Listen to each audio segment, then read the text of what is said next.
नमस्कार दोस्तों। हिंदू धर्म में मलमास के महीने का बहुत महत्व है। इस माह को अधिक मास या पुरुषोत्तम मास भी कहते हैं। इस माह में किसी भी प्रकार के शुभ कार्यों को करना वर्जित होता है। इस माह में किसी भी प्रकार के शुभ कार्य नहीं किए जाते हैं। इस माह में केवल पूजा पाठ इत्यादि करके भगवान को प्रसन्न किया जाता है।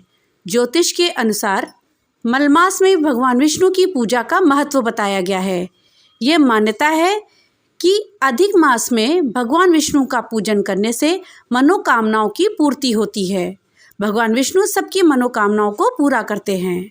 अब प्रश्न ये उठता है कि कैसे लगता है ये अधिक मास या मलमास। ज्योतिष शास्त्र के अनुसार सूर्य के एक राशि से दूसरे राशि में जाने की प्रक्रिया को संक्रांति कहा जाता है। सूर्यदेव लगभग हर महीने में अपनी राशि परिवर्तित करते हैं। जिस माह में सूर्य का राशि परिवर्तन नहीं होता है उस माह को मलमास या अधिक मास कहा जाता है। इस महीने में सूर्य अपनी राशि का परिवर्तन नहीं करते हैं। जिस राशि में पहले से होते हैं उसी में ही वो रहते हैं। इस कारण से ये मलमास या अधिक मास का महीना होता है। ये मलमास का महीना कितने समय के बाद आता है?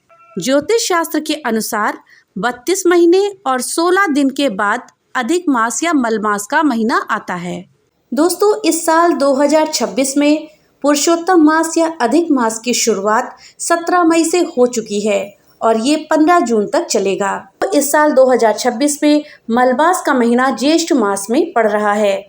मलमास को क्यों कहा जाता है पुरुषोत्तम मास? पौराणिक कथा के अनुसार जिस माह में सूर्यदेव राशि परिवर्तन नहीं करते हैं वह महीना मलिन हो जाता है।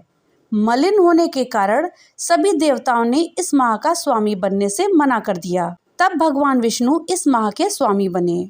भगवान विष्णु ने कहा था कि जो भी इस माह में भगवान शिव की भक्ति और उनकी पूजा करेगा उसके सभी पाप नष्ट हो जाएंगे और पुण्य फल की प्राप्ति होगी। इस महीने में कई ज्योतिषी उपाय बताए गए हैं जिनको करने से आर्थिक समस्याएं खत्म हो जाती है, साथ ही वैभव और समृद्धि की भी प्राप्ति होती है। तो चलिए जानते हैं वो कौन से उपाय हैं जिनको करने से हमारी आर्थिक स्थिति समृद्ध हो जाती है। पहला उपाय, सूर्य देव की पूजा करें। इस महीने में हमें सूर्य देव की पूजा करनी चाहिए। ऐसा करने से सूर्यदेव प्रसन्न होते हैं और हमारी आर्थिक स्थिति में सुधार करते हैं। दूसरा उपाय, माँ लक्ष्मी की पूजा करें। माँ लक्ष्मी की पूजा करने से माँ लक्ष्मी प्रसन्न होती हैं और जब माँ लक्ष्मी प्रसन्न होंगी तो वो हम पे अपनी कृपा देंगी। तीसरा उपाय, पीपल की पूजा करें। इस महीने में हमें पीपल के वृक्ष की पूजा करनी चाहिए। चौथा उपाय, भगवान विष्णु और तुलसी की पूजा करें। खरमास के महीने में भगवान विष्णु की पूजा का विधान है। इस महीने में विधि विधान से माता तुलसी और विष्णु भगवान की पूजा करें। ऐसा करने से विष्णु भगवान प्रसन्न होंगे और अपनी कृपा हम पर बरसाएंगे। पांचवा उपाय, दान करें। इस महीने में अधिक से अधिक दान करने की परंपरा है। आप अपने सामर्थ्य के अनुसार अधिक से अधिक दान करें। ऐसा करने से आपकी आर्थिक स्थिति में सुधार होगा और माँ लक्ष्मी की कृपा आप पर बनी रहेगी। मलमास के महीने में हम किन चीज़ों का दान करें? पहला दान है किताबों का दान। पुरुषोत्तम मास में किताबों का दान करना बहुत ही शुभ होता है। पुरुषोत्तम मास में ज़रूरतमंद और गरीब बच्चों को किताबों का दान करना चाहिए। ऐसा करने से माँ सरस्वती की कृपा आप पर बनी रहेगी, साथ ही ज्ञान के क्षेत्र में भी वृद्धि होगी। दूसरा दान है दीपदान। शास्त्रों में अधिक मास के दौरान दीपदान करने का विशेष महत्व है। दीपदान करने से व्यक्ति का जीवन रोशनी से भर जाता है और व्यक्ति के जीवन का अंधियारा मिट जाता है। इसलिए मलमास में घर और मंदिर में दीपक जलाना चाहिए। तीसरा दान है नारियल का दान। नारियल का संबंध माँ लक्ष्मी से माना जाता है, इसलिए मलमास के महीने में नारियल का दान जरूर करना चाहिए। इससे जीवन में सुख समृद्धि का वास रहता है, साथ ही माँ लक्ष्मी की कृपा प्राप्त होती है और जीवन में धन धान्य की कमी नहीं रहती। चौथा दान है पीले वस्त्रों का दान। पुरुषोत्तम माह में गरीब और ज़रूरतमंद व्यक्तियों को वस्त्र दान करने चाहिए। ऐसा करने से आपको भगवान विष्णु का आशीर्वाद प्राप्त होता है। साथ ही अगर हो सके तो पीला वस्त्र दान करें। ऐसा करने से जीवन में सकारात्मकता का वास रहेगा और आपकी आर्थिक स्थिति अच्छी रहेगी। 5वां दान है भोजन का दान। मलमास में अन्न का दान करने से अक्षय पुण्य की प्राप्ति होती है। साथ ही ऐसा करने से माँ लक्ष्मी और देवी अन्नपूर्णा प्रसन्न होती हैं और हमें आशीर्वाद देती हैं। वहीं घर में धन धान्य का वास भी होता है। इसलिए पुरुषोत्तम मास में कभी भी भोजन का दान कर सकते हैं। वहीं इस माह में आप केले का भी दान कर सकते हैं। केले का दान करने से घर में सकारात्मकता आती है। साथ ही घर परिवार के लोगों में प्रेम भी बढ़ता है। मलमास के समय में मांगलिक कार्यों जैसे विवाह, मुंडन, उपनयन संस्कार, गृह प्रवेश आदि कार्यों की मनाही होती है। ये शुभ कार्य इस महीने में नहीं किए जाते हैं। इनको करना वर्जित होता है। हालांकि आप खरीदारी कर सकते हैं, खरीदारी की मनाही नहीं होती है। अधिक मास के महीने में हमें ये 4 कार्य जरूर करने चाहिए।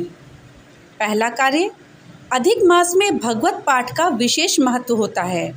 मान्यता है कि श्रावण मास में भगवत कथा का पाठ सुनने से साधक को मोक्ष की प्राप्ति होती है।